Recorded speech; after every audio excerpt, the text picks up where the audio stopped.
Assalamualaikum warahmatullahi wabarakatuh. Nama saya Dimas Sejianto dari kelas PBIA semester 4. In this video I will explain about memahami konsep kematian alam kubur dan kehidupan setelah kematian dalam agama Islam. Dalam ajaran Islam, kematian bukanlah akhir dari perjalanan roh manusia.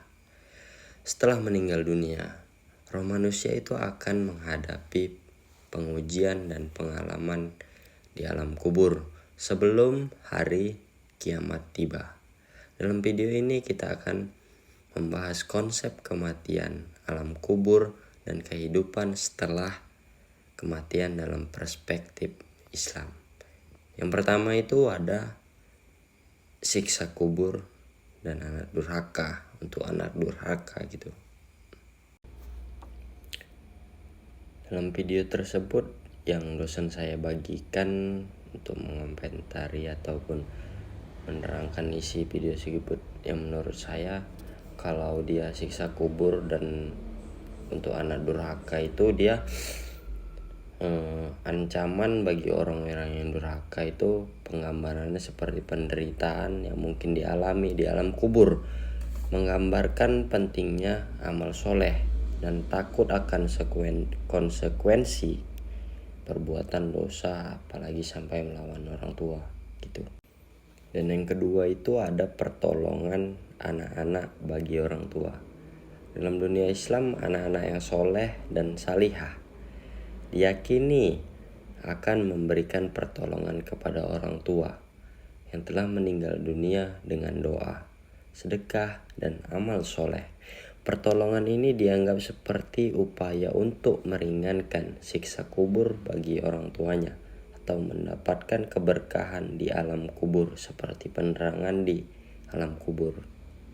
Jadi kita sebagai anak yang soleh harus menciptakan yang namanya kesolehan agar orang tua kita mendapatkan apa yang seharusnya didapatkannya. Nah, poin yang ketiga itu ada tanda-tanda kematian. Video tersebut mengulas tanda-tanda kematian seperti firasat, pengalaman menjelang kematian dari seseorang. Tanda-tanda ini menjadi peringatan akan datangnya ajal dan mengunggah kesadaran setiap manusia akan kehidupan setelah kematian. Jadi kita harus ingat namanya kematian, atau bisa dibilang zikir mati atau zikir mengingat kematian. Nah, yang keempat itu ada namanya jamuan kubur. Konsep jamuan kubur ini dijelaskan sebagai pertemuan antara roh-roh yang baru meninggal dengan roh-roh keluarga ataupun sahabat yang telah meninggal terlebih dahulu di alam barzah namanya. Namun ini dianggap seperti momen kebersamaan dan penghibur di alam kubur. Perlu kita ketahui, jadi roh yang sudah meninggal itu dia tidak bakal kesepian. Dan yang kelima itu mitos tentang arwah yang gentayangan. Nah, pembahasan tentang mitos arwah yang gentayangan ini, atau bisa dibilang hantu gitu, mencerminkan kekhawatiran akan gangguan roh-roh jahat di dunia.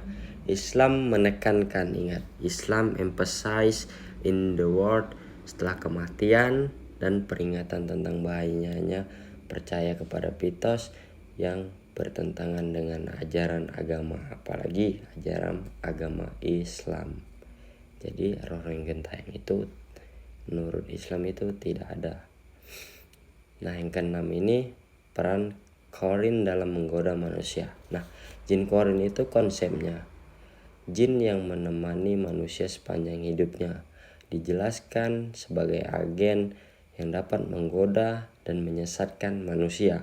Peringatan tentang peran setan dalam mengganggu manusia dan pentingnya melawan gangguan tersebut dengan bacaan azan atau doa-doa yang telah dituliskan kitab kita, agama Islam kita, kitab suci Al-Quran. Nah, dari video itu saya menyimpulkan dalam agama Islam ini pemahamannya tentang kematian, alam kubur, dan kehidupan setelah kematian menjadi sebagai integral dari keyakinan praktek spiritual umat Muslim. Dengan memahami konsep ini, kita diharapkan untuk mempersiapkan diri untuk menghadapi perjalanan roh setelah meninggalkan dunia ini.